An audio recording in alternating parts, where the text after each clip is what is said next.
Michel Foucault, As Palavras e as Coisas, uma arqueologia das ciências humanas. Parte 1. Capítulo 1. Las Meninas.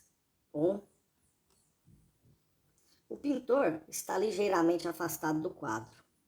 Lança um olhar em direção ao modelo. Talvez se trate de acrescentar um último toque, mas é possível também que o primeiro traço não tenha ainda sido aplicado. O braço que segura o pincel está dobrado para a esquerda, na direção da palheta.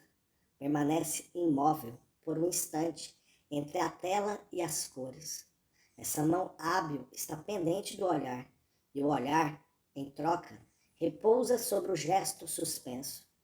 Entre a fina ponta do pincel e o gume do olhar, o espetáculo vai liberar seu volume. Não sem um sistema sutil de evasivas.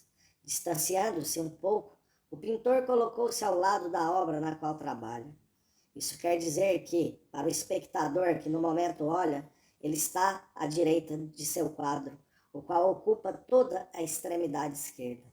A esse mesmo espectador, o quadro volta às costas. Dele só se pode perceber o reverso, com a imensa armação que o sustenta. O pintor, em contrapartida, é perfeitamente visível em toda a sua estatura. De todo modo, ele não está encoberto pela alta tela que, talvez, irá absorvê-lo logo em seguida, quando, dando um passo em sua direção, se entregará novamente a seu trabalho. Sem dúvida, nesse mesmo instante, ele acaba de aparecer aos olhos do espectador, surgindo dessa espécie de grande gaiola virtual que a superfície que ele está pintando projeta para trás. Podemos vê-lo agora, no instante de pausa, no centro neutro dessa oscilação. Seu talhe escuro, seu rosto claro são meios termos entre o visível e o invisível. Saindo dessa tela que nos escapa, ele emerge aos nossos olhos. Mas quando, dentro em pouco, der um passo para a direita, furtando-se aos nossos olhares, achar-se-á colocado bem em face da tela que está pintando. Entrará nessa região onde seu quadro, negligenciado por um instante, se lhe vai tornar de novo visível, sem sombra nem reticência. Como se o pintor não pudesse ser, ao mesmo tempo, visto no quadro em que está representado e ver aquele em que se aplica a representar alguma coisa. Ele reina no limiar dessas duas visibilidades incombatíveis. O pintor olha, o rosto ligeiramente virado e a cabeça inclinada para o ombro. Fixa um ponto invisível, mas que nós, espectadores, podemos facilmente determinar, pois que esse ponto somos nós mesmos, nosso corpo, nosso rosto, nossos olhos. O espetáculo que ele observa é, portanto, duas vezes invisível. Uma vez que não é representado no espaço do quadro, e uma vez que se situa precisamente nesse ponto cego, nesse esconderijo essencial onde nosso olhar se furta e nós mesmos no momento em que olhamos. E, no entanto, como poderíamos deixar de ver essa invisibilidade que está aí sob nossos olhos, já que ela tem no próprio quadro seu sensível equivalente, sua figura selada? Poder-se-ia, com efeito, adivinhar o que o pintor olha, se fosse possível lançar os olhos sobre a tela a que se aplica. Desta, porém, só se distingue a textura, os esteios na horizontal e na vertical, o oblíquo do cavalete. O alto retângulo monótono que ocupa toda a parte esquerda do quadro real e que figura o verso da tela representada, reconstituiu, sob as espécies de uma superfície, a invisibilidade em profundidade daquilo que o artista contempla. Este espaço em que nós estamos, que nós somos. Dos olhos do pintor até aquilo que ele olha, está traçada uma linha imperiosa que nós, os que olhamos, não poderíamos evitar. Ela atravessa o quadro real e alcança, à frente da sua superfície, o lugar de onde vemos o pintor que nos observa. Esse pontilhado nos atinge infalivelmente e nos liga à representação do quadro. Aparentemente, esse lugar é simples. constitui-se de pura reciprocidade. Olhamos um quadro de onde um pintor, por sua vez, nos contempla. Nada mais que um face a face, olhos que se surpreendem, olhares retos que, em se cruzando, se superpõem. E, no entanto, essa tênue linha da visibilidade envolve, em troca, toda uma rede complexa de incertezas, de trocas e de evasivas. O pintor só dirige os olhos para nós na medida em que nos encontramos no lugar do seu motivo. Nós, espectadores, estamos em excesso. Acolhidos sob esse olhar, somos por ele expulsos, substituídos por aquilo que desde sempre se encontrava lá, antes de nós, o próprio modelo. Mas, inversamente, o olhar do pintor, dirigido para fora do quadro, ao vazio que lhe faz face, aceita tantos modelos quantos espectadores lhe apareçam. Nesse lugar preciso, mas indiferente, o que olha e o que é olhado permutam-se incessantemente. Nenhum olhar é estável, ou antes, no sulco neutro do olhar que transpassa a tela perpendicularmente, o sujeito e o objeto, o espectador e o modelo invertem seu papel ao infinito. E na extremidade esquerda do quadro, a grande tela virada exerce aí sua segunda função, obstinadamente invisível, impede que seja alguma vez determinável ou definitivamente estabelecida a relação dos olhares. A fixidez opaca que ela faz reinar num lado torna para sempre instável o jogo das metamorfoses, que no centro se estabelece entre o espectador e o modelo. Porque só vemos esse reverso, não sabemos quem somos nem o que fazemos. Somos vistos ou vemos? O pintor fixa atualmente um lugar que, instante a instante, não cessa de mudar de conteúdo, de forma, de rosto, de identidade. Mas a imobilidade atenta de seus olhos remete a uma outra direção, que eles já seguiram frequentes vezes e que breve, sem dúvida alguma, vão retomar. A da tela imóvel sobre a qual se traça está talvez traçado, desde muito tempo e para sempre, um retrato que jamais se apagará. De sorte que o olhar soberano do pintor comanda um triângulo virtual, que define em seu percurso esse quadro de um quadro. No vértice, único ponto visível, os olhos do artista. Na base, de um lado, o lugar invisível do modelo, do outro, a figura provavelmente esboçada na tela virada. No momento em que colocam o espectador no campo de seu olhar, os olhos do pintor captam-no, constrangem-no a entrar no quadro, designam-lhe um lugar ao mesmo tempo privilegiado e obrigatório, apropriam-se de sua luminosa e visível espécie e a projetam sobre a superfície inacessível da tela virada. Ele vê sua invisibilidade tornada visível ao pintor e transposta em uma imagem definitivamente invisível a ele próprio. Surpresa que é multiplicada e tornada ainda mais inevitável por um estratagema marginal. Na extremidade direita, o quadro recebe sua luz de uma janela representada segundo uma perspectiva muito curta. Dela apenas se visualiza o vão, de sorte que o fluxo de luz que ela espalha largamente banha, ao mesmo tempo, com a mesma generosidade, dois espaços vizinhos, entrecruzados, mas irredutíveis. A superfície da tela com o volume que ela representa, isto é, o ateliê do pintor, ou a sala em que instalou seu cavalete, e à frente dessa superfície, o volume real que o espectador ocupa, ou então o lugar irreal do modelo. E, percorrendo a sala da direita para a esquerda, a vasta luz dourada impele ao mesmo tempo o espectador em direção ao pintor e o modelo em direção à tela.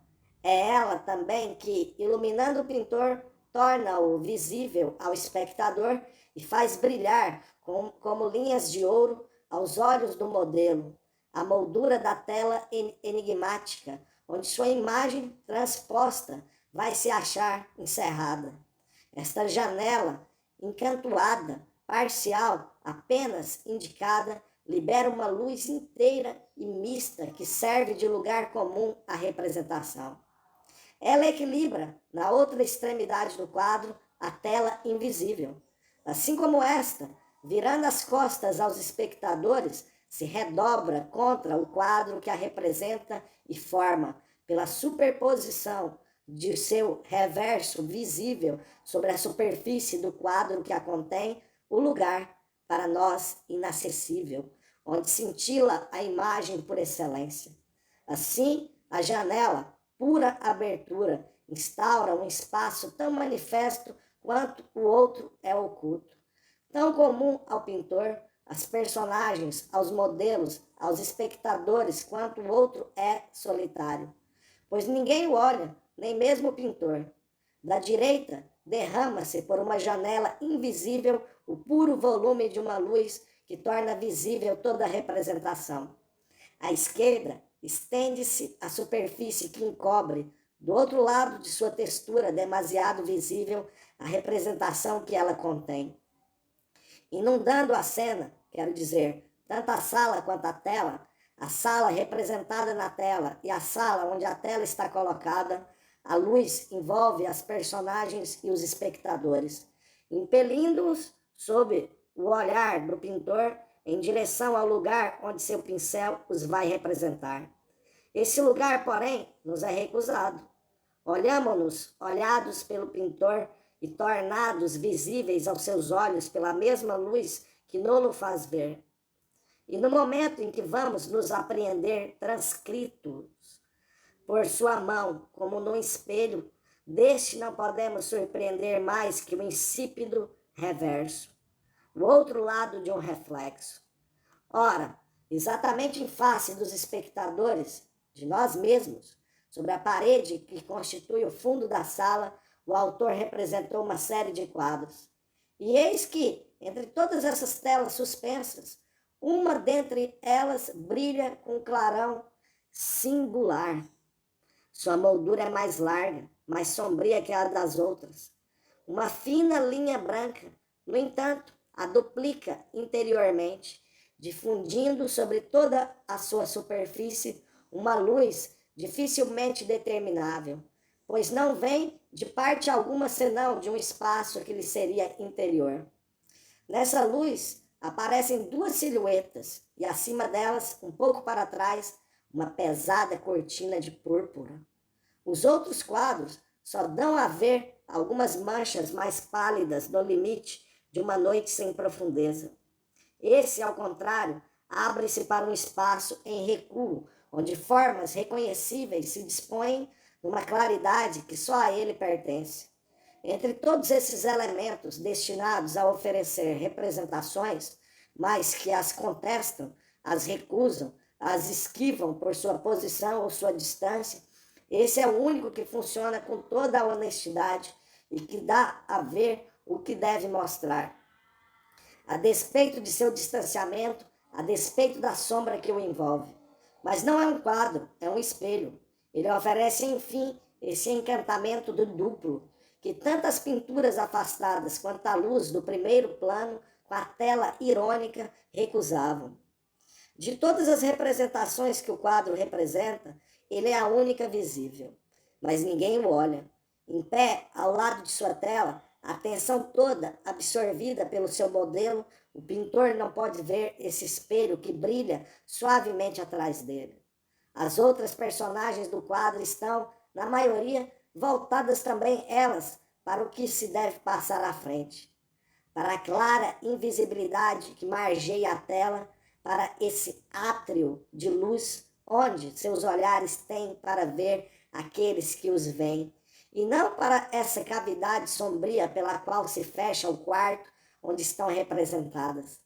Há, com efeito, algumas cabeças que se oferecem de perfil, nenhuma, porém, suficientemente virada para olhar no fundo da sala esse espelho desolado, pequeno retângulo brilhante que nada mais é senão visibilidade, mas sem nenhum olhar capaz de apossar-se dela, torná-la atual, comprazer-se no fruto subitamente amadurecido de seu espetáculo.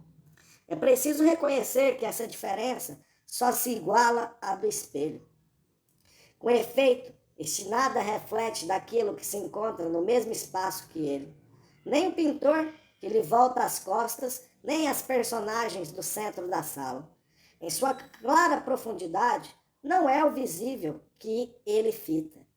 Na pintura holandesa, era tradição que os espelhos desempenhassem um papel de reduplicação. Repetiam que era dado uma primeira vez no quadro, mas no interior de um espaço irreal, modificado, estreitado, recurvo. Ali se via a mesma coisa que na primeira instância do quadro, porém decomposta e recomposta segundo uma outra lei. Aqui, o espelho nada diz do que já foi dito. Sua posição, entretanto, é quase central. Sua borda superior está exatamente sobre a linha que reparte em duas a altura do quadro, ocupa sobre a parede do fundo, ao menos sobre a parte visível desta, uma posição mediana. Deveria, pois, ser atravessado pelas mesmas linhas perspectivas que o próprio quadro. Poder-se-ia esperar que um mesmo ateliê, um mesmo pintor, uma mesma tela nele se dispusessem segundo um espaço idêntico. Poderia ser o duplo perfeito. Ora, ele não faz ver nada do que o próprio quadro representa. Seu olhar imóvel vai captar à frente do quadro, nessa região necessariamente invisível que forma a sua face exterior, as personagens que ali estão dispostas. Em vez de girar em torno de objetos visíveis, esse espelho atravessa todo o campo da representação, negligenciando o que aí poderia captar e restitui a visibilidade ao que permanece fora de todo o olhar. Mas essa invisibilidade que ele supera não é a do oculto, não contorna o obstáculo, não desvia a perspectiva, endereça-se ao que é invisível, ao mesmo tempo pela estrutura do quadro e por sua existência como pintura. O que nele se reflete é o que todas as personagens da tela estão fixando, o olhar reto diante delas.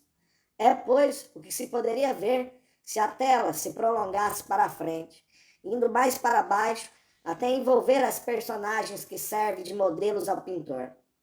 Mas é também, já que a tela se interrompe ali, dando a ver o pintor e seu ateliê, o que está exterior ao quadro, na medida em que ele é quadro, isto é, fragmento retangular de linhas e cores, encarregado de representar alguma coisa aos olhos de todo espectador possível. No fundo da sala, ignorado por todos, o espelho inesperado faz brilhar as figuras que o pintor olha. O pintor e sua realidade representada, objetiva, de pintor trabalhando, mas também as figuras que olham o pintor, nessa realidade material que as linhas e as cores depositaram sobre a tela. Estas figuras são, uma e outra, igualmente inacessíveis, mas de modo diferente. A primeira, por um efeito de composição que é próprio ao quadro. A segunda, pela lei que preside a existência mesma de todo o quadro em geral. Aqui, o jogo da representação consiste em conduzir essas duas formas de invisibilidade, uma ao lugar da outra, numa superposição instável, e em restituí-las logo à outra extremidade do quadro, a esse polo que é o mais altamente representado, o de uma profundidade de reflexo na reentrância de uma profundidade de quadro. O espelho assegura uma metástase da visibilidade que incide mesmo tempo sobre o espaço representado no quadro e sua natureza de representação. Faz ver no centro da tela aquilo que do quadro é duas vezes necessariamente invisível. Estranha maneira de aplicar ao pé da letra, mas invertendo o conselho que o velho Pacheiro dera ao que parece ao seu aluno quando trabalhava no ateliê de Sevilha. Abre aspas, a imagem deve sair da moldura. Fecha aspas. 2. Mas talvez seja tempo de nomear, enfim, essa imagem que aparece no fundo do espelho e que o pintor contempla à frente do quadro. Talvez valha a pena fixar de vez a identidade das personagens presentes ou indicadas, para não nos atrapalharmos infinitamente nestas designações flutuantes, um pouco abstratas, sempre suscetíveis de equívocos e de desdobramentos. O pintor, as personagens, os espectadores, as imagens.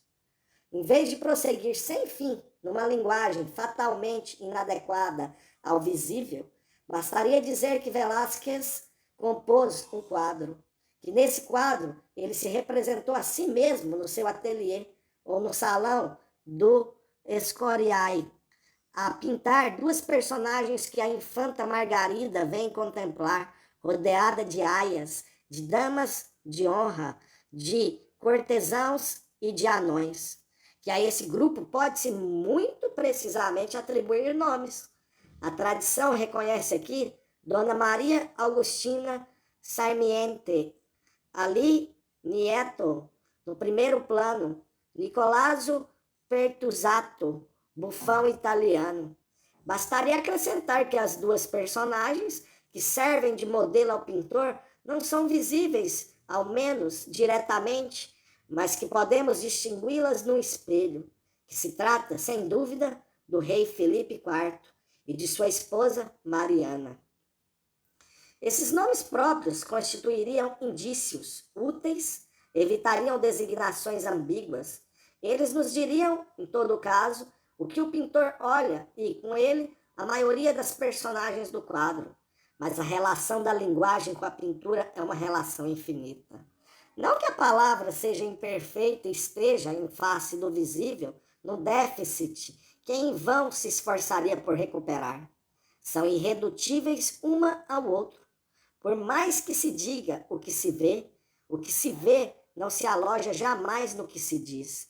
E por mais que se faça ver o que se está dizendo por imagens, metáforas, comparações, o lugar onde estas resplandecem não é aquele que os olhos descortinam, mas aquele que as sucessões da sintaxe definem. Ora, o nome próprio, nesse jogo, não passa de um artifício. Permite mostrar com o dedo, quer dizer, fazer passar subrepeticiamente do espaço onde se fala para o espaço onde se olha, isto é, ajustá-los comodamente um sobre o outro como se fossem adequados. Mas se quiser manter aberta a relação entre a linguagem e o visível, se se quer falar não de encontro a, mas a partir de sua compatibilidade, de maneira que se permaneça o mais próximo possível de uma e de outro, é preciso então pôr de parte os nomes próprios e meter-se no infinito da tarefa. É talvez, por intermédio dessa linguagem nebulosa, anônima, sempre meticulosa e repetitiva, porque demasiado ampla, que a pintura, pouco a pouco, acenderá suas luzes. É preciso, pois, fingir não saber quem se refletirá no fundo do espelho e interrogar esse reflexo ao nível de sua existência. De início, ele é o verso da grande tela representada à esquerda. O verso, ou antes, a face dianteira, pois que mostra de frente o que ela, por sua posição, esconde. Ademais, opõe-se à janela e a reforça. Com ela, é um lugar comum ao quadro e ao que lhe é exterior. A janela, porém, opera pelo movimento contínuo de uma efusão que, da direita para a esquerda, agrega as personagens atentas ao pintor, ao quadro, o espetáculo que contemplam. Já o espelho, por um movimento violento, instantâneo e de pura surpresa, vai buscar, à frente do quadro, aquilo que é olhado, mas não visível, a fim de, no extremo da profundidade fictícia, torná-lo visível, mas indiferente a todos os olhares. O pontilhado imperioso que está traçado entre o reflexo e o que ele reflete corta perpendicularmente o fluxo lateral da luz. Enfim, E a terceira função desse espelho, ele põe em paralelo uma porta que, como ele, se abre na parede do fundo. Também ela recorta um retângulo claro, cuja luz fosca não se irradia pela sala. Não passaria de uma placa dourada, não estivesse ela aberta para fora através de um batente esculpido, da curva de uma cortina e da sombra de vários degraus. Aí começa um corredor, mas em vez de se perder em meio à obscuridade, ele se dissipa num brilho amarelo, cuja luz, sem entrar, rodopia em torno de si mesma e repousa. Sobre esse fundo, ao mesmo tempo próximo e sem limite, um homem destaca sua alta silhueta. Ele é visto de perfil, como uma das mãos retém o peso de um cortinado. Seus pés estão pousados sobre 2 degraus diferentes. Tem o joelho dobrado. Talvez vá entrar na sala. Talvez se limite a espiar o que se passa no interior, contente de surpreender sem ser observado. Tal como o espelho, fixa o verso da cena. Tanto quanto ao espelho, ninguém lhe presta atenção. Não se sabe de onde vem. Pode-se supor que, seguindo por incertos corredores, contornou a sala onde as personagens estão reunidas e onde trabalha o pintor. Talvez estivesse, há pouco, também ele, à frente da cena na região invisível, que é contemplada por todos os olhos do quadro. Como as imagens se distinguem no fundo do espelho, é possível que ele seja um emissário desse espaço evidente e escondido. Há, no entanto, uma diferença. Ele está ali em carne e osso. Surgiu de fora, no limiar da área representada. Ele é indubitável. Não um reflexo provável, mas uma irrupção. O espelho, fazendo ver, para além mesmo dos muros do ateliê, o que se passa à frente do quadro, faz oscilar na sua dimensão sagital o interior e o exterior. Com um pé sobre o degrau e o corpo inteiramente de perfil, o visitante ambíguo entra e sai ao mesmo tempo, num balancear imóvel.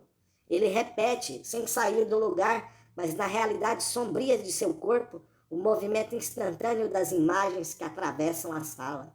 Penetram no espelho, nele se refletem e dele ressaltam como espécies visíveis, novas e idênticas.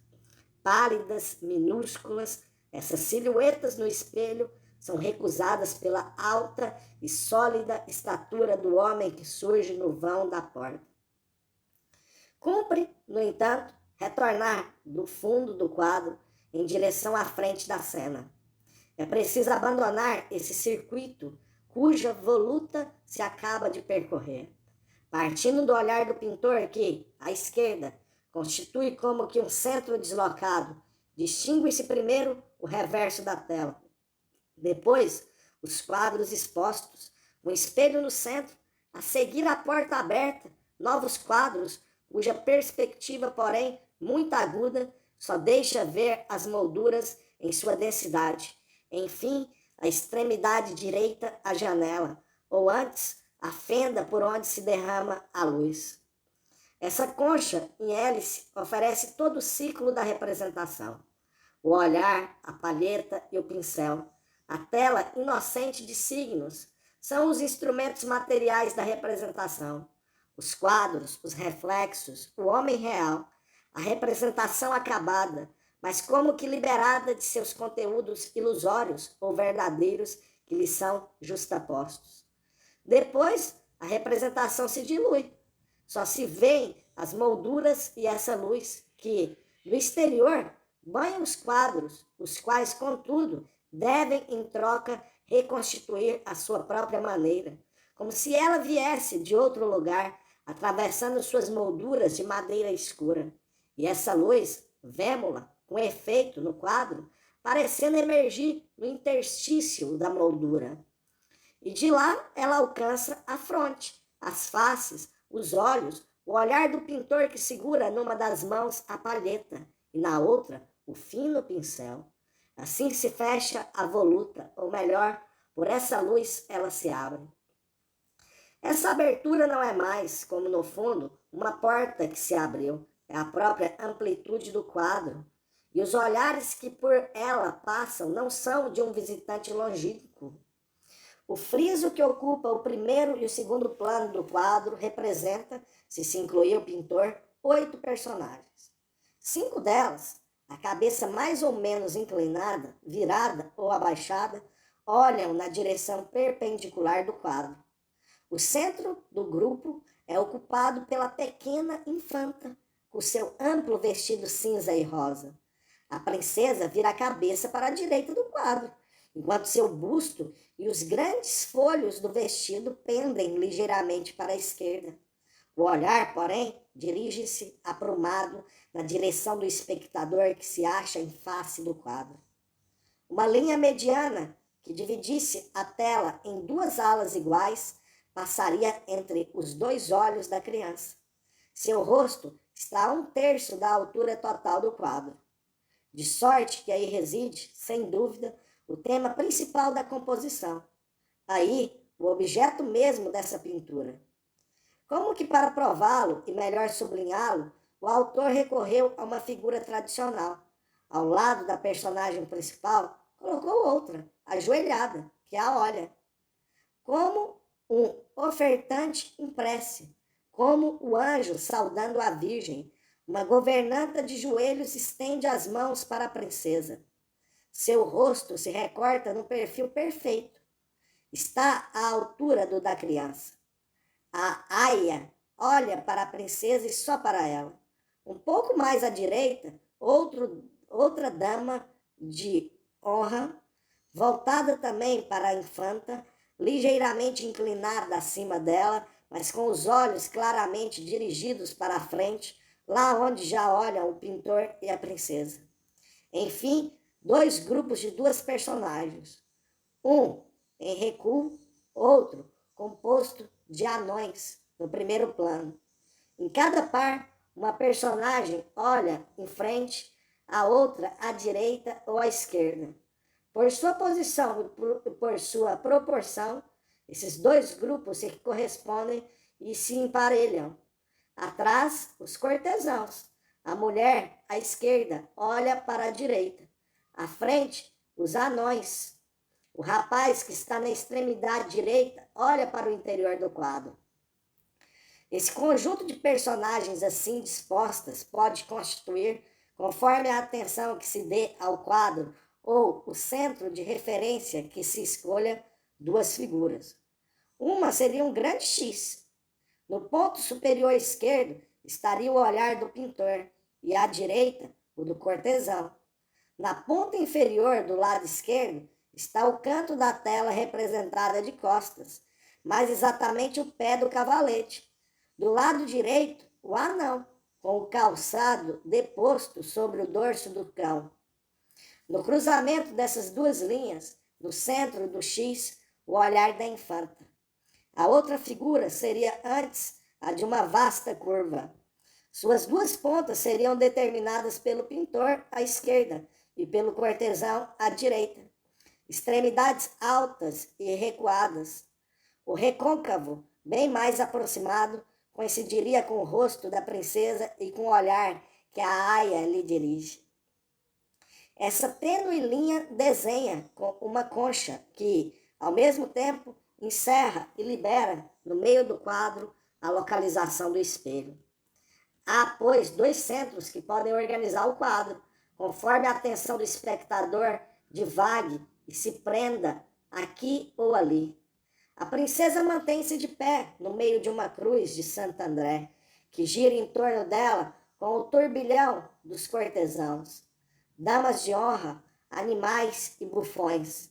Mas essa rotação é fixa por um espetáculo que seria absolutamente invisível se essas mesmas personagens, subitamente imóveis, não oferecessem, como que no vão de uma taça, a possibilidade de olhar no fundo de um espelho, o dúplice imprevisto de sua contemplação. No sentido da profundidade, a princesa se superpõe ao espelho. No da altura, é o reflexo que superpõe ao rosto. Mas a perspectiva os torna muito próximos um do outro. Ora, cada um deles emana uma linha inevitável, uma saída do espelho. Uma saída do espelho.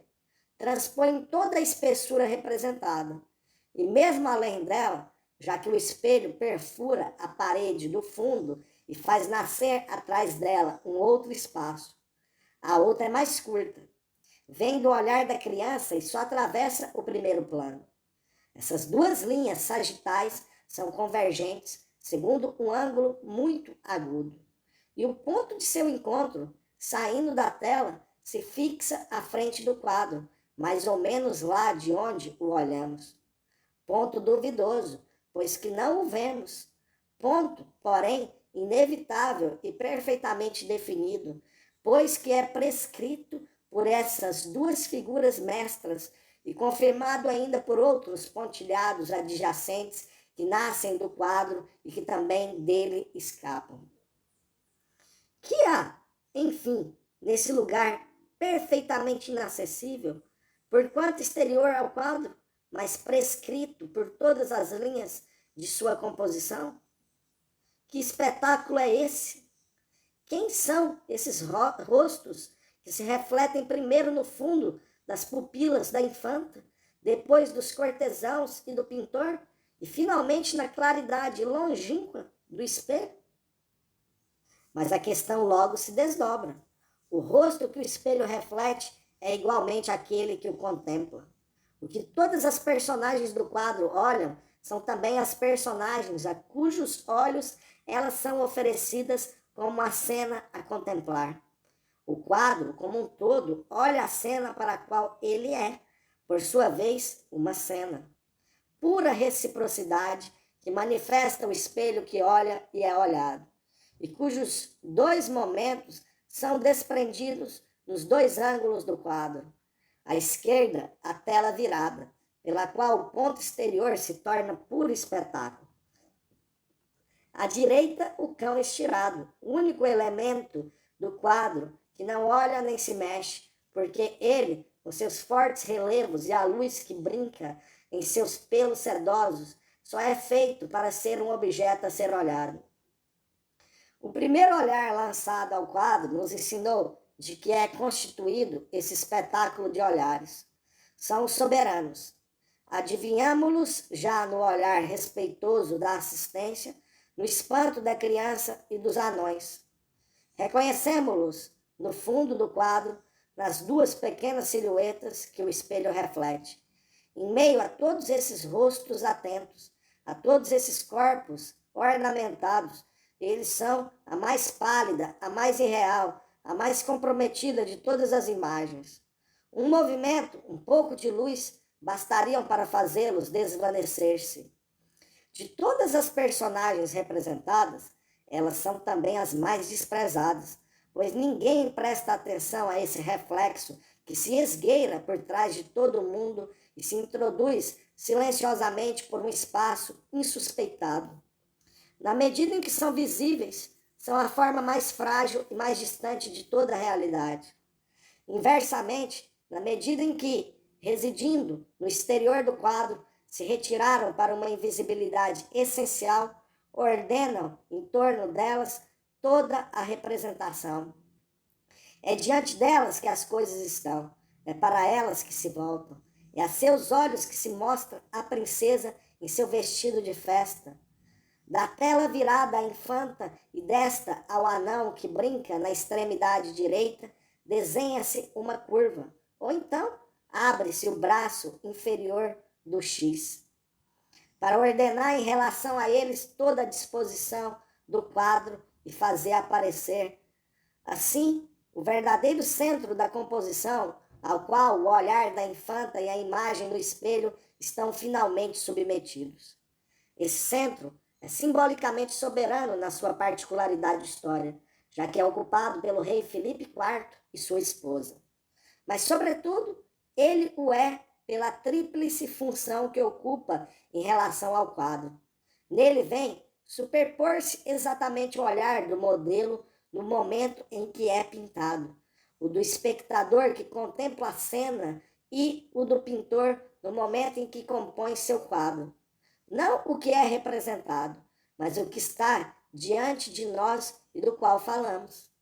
Essas três funções olhantes confundem-se em um ponto exterior ao quadro, isto é, ideal em relação ao que é representado, mas perfeitamente real, porquanto é a partir dele que se torna possível a representação. Nessa realidade mesma, ele não pode deixar de ser invisível. E, contudo, essa realidade é projetada no interior do quadro, projetada e difratada em três figuras que correspondem às três funções desse ponto ideal e real. São elas, à esquerda, o pintor com sua palheta na mão, autorretrato do autor do quadro. À direita, o visitante, com o pé sobre o degrau, prestes a entrar na sala. Ele capta, ao revés, toda a cena, mas vê de frente o par real, que é o próprio espetáculo.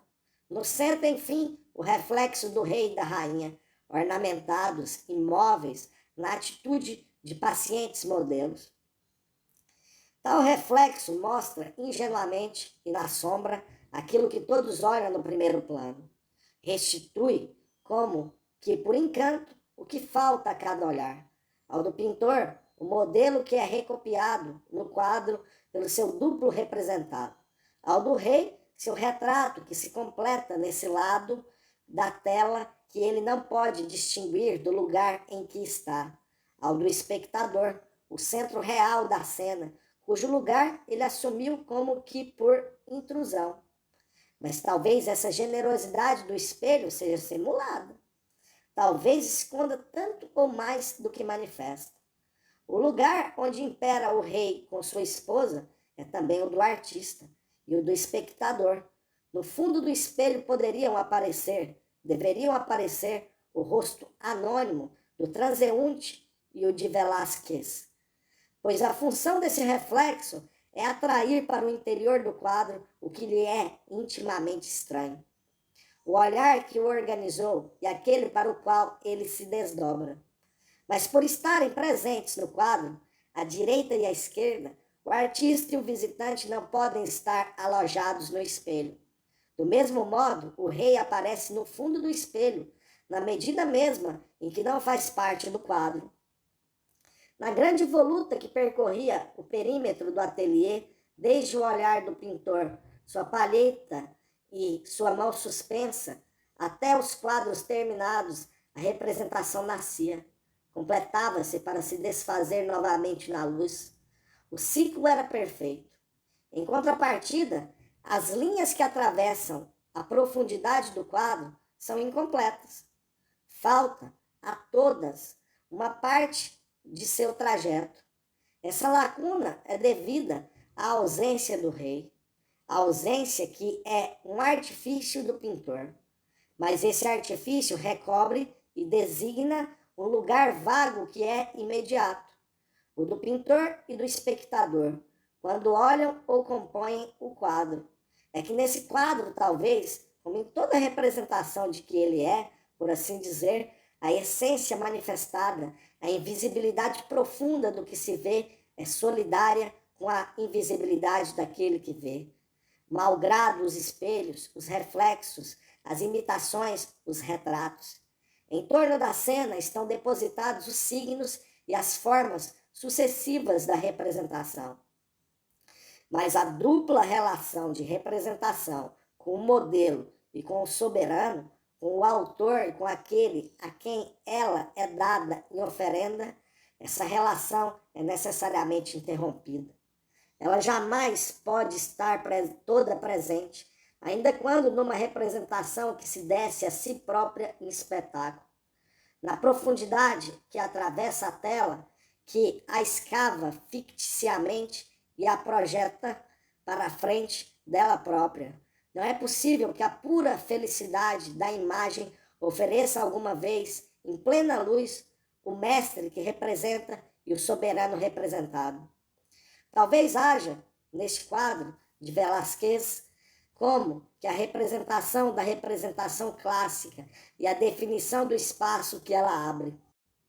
Com efeito, ela intenta representar-se a si mesma em todos os seus elementos, com suas imagens, os olhares aos quais ela se oferece, os rostos que torna visíveis, os gestos que a fazem nascer.